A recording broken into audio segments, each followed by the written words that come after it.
Good morning student. मैं ममता शर्मा आदर्श बालनिकेतन उच्च माध्यमिक विद्यालय में हिंदी अध्यापिका आप सभी बच्चों का हिंदी ऑनलाइन क्लास में हार्दिक स्वागत और अभिनंदन करती हूँ। आशा है आप सभी बच्चे घर पर स्वस्थ होंगे, कुशल मंगल होंगे और अपनी पढ़ाई सुचारू रूप से कर रहे होंगे। स्टूडेंट, आज हम अपनी पाठ्य पुस्तक क्षितिज के काव्य खंड से पाठ 5 का अध्ययन करेंगे, जिसका नाम है चंद्र गहना से लौटती गए और जिसके लेखक हैं केदारनाथ अग्रवाल। हम चंद्र गहना से लौटती गए पाठ पढ़ने से पहले केदारनाथ अग्रवाल है उनका जीवन परिचय पढ़ लेते हैं। तो सभी स्टूडेंट अपनी बुक निकाल लीजिए ताकि हम केदारनाथ अग्रवाल का परिचय पढ़ सकें। तो शुरू करते हैं। केदारनाथ अग्रवाल का जन्म उत्तर प्रदेश के बांदा जिले के कमसिन गांव में सन 1911 में हुआ। उनकी शिक्षा इलाहाबाद और आगरा विश्वविद्यालय से हुई। केदारनाथ अग्रवाल पेशे से वकील रहे हैं। उनका तत्कालीन साहित्यिक आंदोलन से गहरा जुड़ाव रहा है। सन 2000 में उनका देहांत हो गया। केदारनाथ अग्रवाल का जन्म है वो उत्तर प्रदेश के बांदा जिले के कमसिन गांव में सन 1911 में हुआ था और उन्होंने जो अपनी शिक्षा है वो इलाहाबाद और आगरा विश्वविद्यालय से प्राप्त की थी। केदारनाथ अग्रवाल है वो पेशे से वकील थे और उनका जो तत्कालीन साहित्यिक आंदोलन था उनसे गहरा जुड़ाव था और 2000 में केदारनाथ अग्रवाल की मृत्यु हो गई थी। तो स्टूडेंट, यदि अपना 1 नंबर का प्रश्न बनते हैं तो इसमें से अपने 4 प्रश्न बन रहे हैं, जिसमें अपना पहला प्रश्न है कि केदारनाथ अग्रवाल का जन्म कहाँ और कब हुआ था। तो यहाँ से अंडरलाइन करेंगे आप लोग। केदारनाथ अग्रवाल का जन्म उत्तर प्रदेश के बांदा जिले के कमसिन गांव में सन 1911 में हुआ था। दूसरा अपना प्रश्न 1 नंबर का बन सकता है कि उन्होंने अपनी शिक्षा कहाँ से पूर्ण की थी। तो उन्होंने अपनी शिक्षा इलाहाबाद और आगरा विश्वविद्यालय से प्राप्त की थी। यहाँ तक अंडरलाइन कर लीजिए। तीसरा प्रश्न अपना बन सकता है कि केदारनाथ पेशे से क्या थे, उनका पेशा क्या था। तो केदारनाथ अग्रवाल पेशे से वकील थे, इसको भी अंडरलाइन कर लीजिए। फिर चौथा प्रश्न बन रहा है कि केदारनाथ अग्रवाल की मृत्यु कब हुई थी। तो सन 2000 में उनका देहांत हो गया था। ये अपने अगर 1 नंबर के प्रश्न आते हैं छोटे छोटे तो इसमें से 4 प्रश्न बन रहे हैं और अगर परिचय आता है तब भी हमारे ये जो पैराग्राफ है तो वो काम में आ जाएगा। आगे बढ़ते हैं। नींद के बादल, युग की गंगा, फूल नहीं रंग बोलते हैं, आग का आईना, पंख और पतवार, हे मेरी तुम मार प्यार की थापे और कहे केदार, खरी खरी इनकी प्रमुख काव्य कृतियां हैं। उन्हें सोवियत लैंड नेहरू पुरस्कार और साहित्य अकादमी पुरस्कार से सम्मानित किया गया। अब हमने जो पैराग्राफ पढ़ा है स्टूडेंट, अपने इसमें से भी 2 प्रश्न बन रहे हैं कि केदारनाथ अग्रवाल की प्रमुख कृतियों के नाम लिखिए और दूसरा प्रश्न अपना बन रहा है कि उनको कौन कौन से केदारनाथ अग्रवाल को कौन कौन से पुरस्कार मिले। तो पहला जो उनकी काव्य कृतियां हैं उसमें आप नींद के बादल से लेके खरी खरी उनकी प्रमुख काव्य कृतियां हैं, इस यहाँ तक अंडरलाइन कर लेंगे। नींद के बादल, युग की गंगा, फूल नहीं रंग बोलते हैं, आग का आईना, पंख और पतवार, हे मेरी तुम मार प्यार की थापे और कहे केदार, खरी खरी उनकी प्रमुख काव्य कृतियां हैं। ये अंडरलाइन कर लीजिए। दूसरा प्रश्न अपना बना कि उन्हें केदारनाथ अग्रवाल को कौन कौन से पुरस्कार प्राप्त हुए। तो उन्हें सोवियत लैंड नेहरू पुरस्कार और साहित्य अकादमी पुरस्कार से सम्मानित किया गया। इसको भी अंडरलाइन कर लीजिए। ये 2 नंबर के जो प्रश्न हैं वो अपने बन सकते हैं। यहाँ से आगे बढ़ते हैं। केदारनाथ अग्रवाल प्रगतिवादी धारा के प्रमुख कवि माने जाते हैं। किसके कवि माने जाते हैं केदारनाथ अग्रवाल? प्रगतिवादी काव्य धारा के। इसको भी अंडरलाइन कर लीजिए। केदारनाथ अग्रवाल प्रगतिवादी धारा के प्रमुख कवि माने जाते हैं। जन सामान्य का संघर्ष और प्रकृति सौंदर्य उनके उनकी कविताओं का मुख्य प्रतिपाद है। उनके यहाँ प्रकृति का यथार्थवादी रूप व्यक्त हुआ है, जिसमें शब्दों का सौंदर्य, ध्वनियों की धारा है और है स्थापत्य की कला। संगीतात्मकता उनके काव्य की एक अनन्यतम विशेषता है। बुंदेलखंडी समाज का दिनों दिन जीवन अपने खुलेपन और उमंग के साथ उनके काव्य में अभिव्यक्त हुआ है। केदार कविता की भाषा को लोक भाषा के निकट लाते हैं और ग्रामीण जीवन से जुड़े बिंबों को आत्मीयता के साथ प्रस्तुत करते हैं। और स्टूडेंट अपना 1 नंबर का प्रश्न है वो ये भी बन रहा है कि उनकी कविताओं का मुख्य प्रतिपाद क्या है, तो अपने लिखेंगे जन सामान्य का संघर्ष और प्रकृति सौंदर्य उनकी कविताओं का मुख्य प्रतिपाद है। और उनका प्रकृति के प्रति कैसा रूप है वो उनसे व्यक्त हुआ है या कैसा रूप अभिव्यक्त हुआ है, तो उनके यहाँ प्रकृति का यथार्थवादी रूप व्यक्त हुआ है। कौन सा रूप व्यक्त हुआ है? यथार्थवादी। इसको भी अंडरलाइन कर लेंगे। और उसमें क्या है? शब्दों का सौंदर्य है, ध्वनि की धारा है और है स्थापत्य की कला। इसको भी अंडरलाइन कर लेंगे। फिर उनके काव्य की एक अनन्यतम विशेषता है। वो विशेषता क्या है कि संगीतात्मकता उनके काव्य की एक अनन्यतम विशेषता है। इसको भी अंडरलाइन कर लेंगे कि केदारनाथ अग्रवाल के काव्य की एक अनन्यतम विशेषता क्या है, तो संगीतात्मकता उनके काव्य की एक अनन्यतम विशेषता है। बुंदेलखंडी समाज का दिनों दिन जीवन अपने खुलेपन और उमंग के साथ उनके काव्य में अभिव्यक्त हुआ है। केदार कविता की भाषा को लोक भाषा के निकट लाती हैं और ग्रामीण जीवन से जुड़े बिंबों को आत्मीयता के साथ प्रस्तुत करते हैं। वैसे देखें, अगर केदारनाथ अग्रवाल का परिचय आ जाता है तब तो ये अपना जो पूरा ये पैराग्राफ है, ये जो पूरा पेज है, ये काम में आ जाएगा। और यदि प्रश्न में हमसे छोटे छोटे जो प्रश्न पूछे जाते हैं 1 नंबर के, उसमें से हमारे इसमें से बहुत से प्रश्न बन रहे हैं, तो स्टूडेंट जो मैंने आपको अंडरलाइन करवाई हैं उनको आप लर्न भी कर लीजिएगा। आगे बढ़ते हैं। प्रस्तुत कविता में कवि का प्रकृति के प्रति गहन अनुराग व्यक्त हुआ है। चंद्र गहना से लौटती बेर जो कविता है उसमें प्रकृति के प्रति जो गहन अनुराग है उनका वह व्यक्त हुआ है। वह चंद्र गहना नामक स्थान से लौट रहा है और लौटते हुए किसान मन को खेत खलिहान एवं उनका प्राकृतिक परिवेश सहज आकर्षित कर लेता है। जो केदारनाथ अग्रवाल है वो चंद्र गहना नामक एक स्थान से लौट रहे होते हैं, तो लौटते हुए उनके किसान मन को जो खेत है, खलिहान है, वो उनका जो प्राकृतिक परिवेश है उनको सहज ही आकर्षित कर लेता है, उनको सहज रूप से अपनी ओर खींच लाता है। इस कविता में कवि की उस सृजनात्मकता कल्पना की अभिव्यक्ति है जो साधारण चीजों में भी असाधारण सौंदर्य देखती है।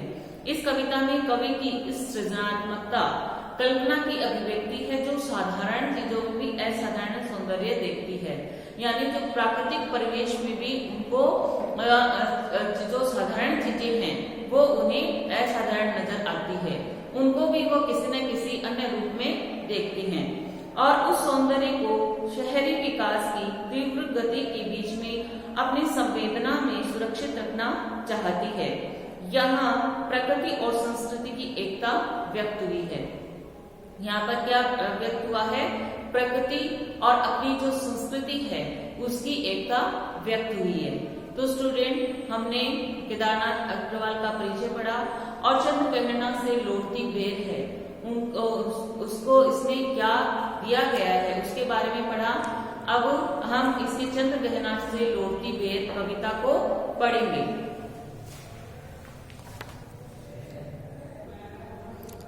इस कविता में चंद्र गहना से लौटती बेर कविता में कवि ने प्रकृति का अत्यंत सुंदर एवं सजीव, रमणीक और वास्तविक चित्रण किया है और मानवीकरण के प्रयोग से कवि ने दृश्य को भावपूर्ण बना दिया है।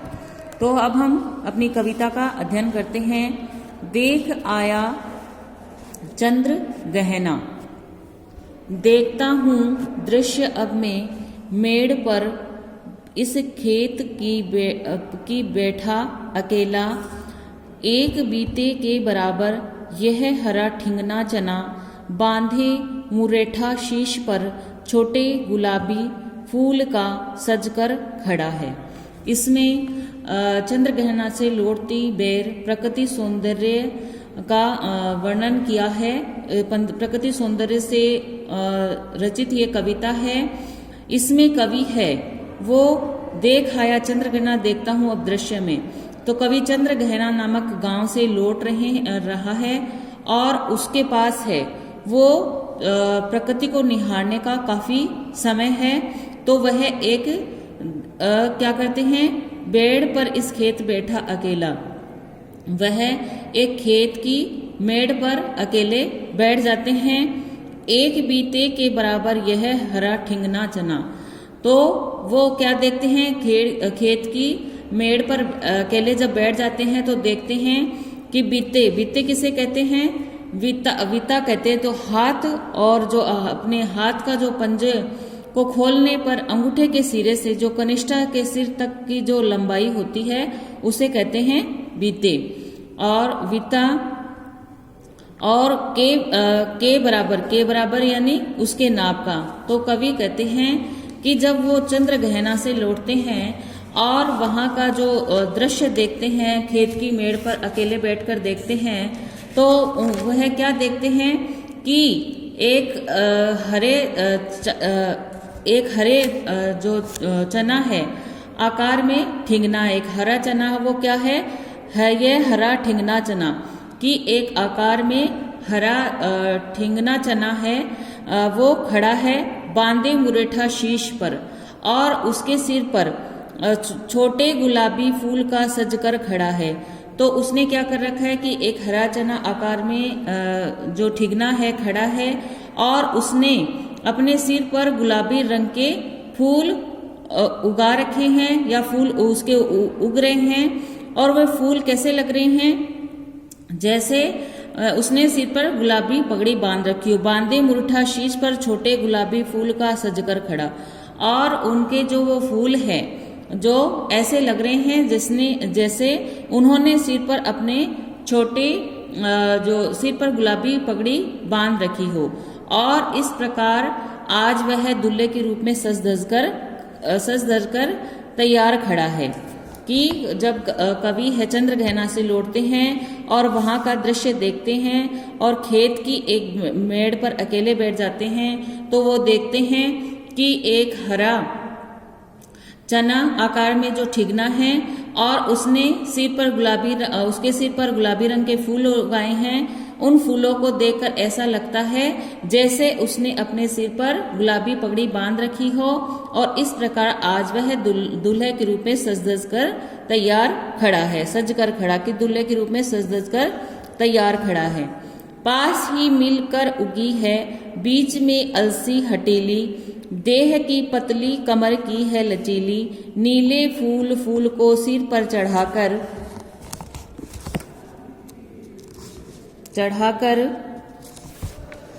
कह रही है जो छुए वह यह दूं हृदय का दान उसको। पास ही मिलकर उगी है बीच में अलसी हटीली। तो जब वह खेत की मेड़ पर खेत में जो बैठे हैं अकेले और उनको निहार रहे हैं पौधों को, तो वो देखते हैं कि चने के पौधों के बीच में ही अलसी ने उगकर मानो हठपूर्वक है वो अपना आधिपत्य जमा लिया हो। पास ही मिलकर उगी है बीच में अलसी हटीली। उनके जो चने के पौधे थे उनके पास में ही अलसी भी उगी हुई थी और उसको देखकर ऐसा लगता था मानो उस अलसी ने हठपूर्वक अपना वहां पर आधिपत्य जमा रखा हो। देह की पतली कमर की है लचीली। और वह जो अलसी थी वो उसका शरीर कैसा था, यानी वह बहुत शरीर से बहुत ही पतली थी और कमर की लचीली, और वह कमर की लचीली थी, यानी उसका जो तना था वो क्या था, लचकदार था। नीले फूले फूल को सिर पर चढ़ाकर, और उसके ऊपरी भाग पर, यह जो अलसी का पौधा था उसके ऊपरी भाग पर नीले रंग के फूल खिल रहे थे। तो उन्होंने ऐसा लगता था, उसे देखकर ऐसा लगता था, कह रही हो जो छुए यह दूर हृदय का दान उसको। तो उन्हें जो अलसी का पौधा है और जो उसके ऊपरी भाग पर जो नीले फूल खिले हुए थे, उसे देखकर ऐसा लगता था मानो अलसी अपनी मूक भाषा में ऐसा कह रही हो, दर्शकों से ऐसा कह रही हो कि जो कोई मुझे प्यार से छुए, कह रही हो जो छुए इसे, कि जो कोई मुझे प्यार से छुए दूर हृदय का दान उसको। तो जो कोई मुझे प्यार से छुएगा उस पर मैं अपना प्यार भरा हृदय है वो न्यौछावर कर दूंगी। इसमें हमने जो दूसरा पैराग्राफ पढ़ा है उसमें ये था कि चने के पौधे के पास में अलसी उगी हुई है, और वो अलसी उगी हुई है तो ऐसा लगता है कि मानो वह हठपूर्वक अपना आधिपत्य वहाँ चने के बीच में जमाना चाहती हो। उसका शरीर है वह बहुत ही पतला है, उसकी कमर है वो लचीली है, यानी उसका तना है वो लचकदार है, और उसके ऊपरी भाग पर नीले रंग के फूल खिल रहे हैं। ऐसा उन्हें देखकर ऐसा लगता है मानो अलसी अपनी भाषा में दर्शकों से कह रही हो कि जो कोई मुझे प्यार से छुएगा उसे मैं अपने हृदय का अपना हृदय है वह प्यार भरा जो हृदय है उसको न्यौछावर कर दूंगी। ये स्टूडेंट मैंने आपको दोबारा बता दिया है।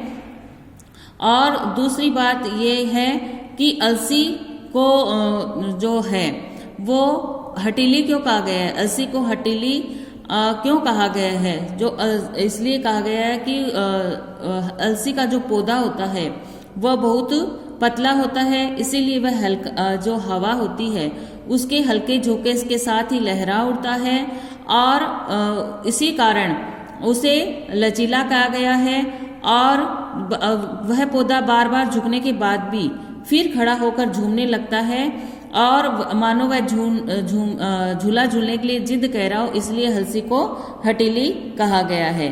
तो स्टूडेंट, आज हम अपने जो चंद्रगहना से लौटती बेर है इसके 2 पैराग्राफ का हमने अध्ययन कर लिया है। अब हम इसके सेकंड पार्ट का अध्ययन कल करेंगे। इसमें आपको कोई भी बात समझ में नहीं आई हो तो आप मेरे से पूछ सकते हैं। Thank you, have a nice day.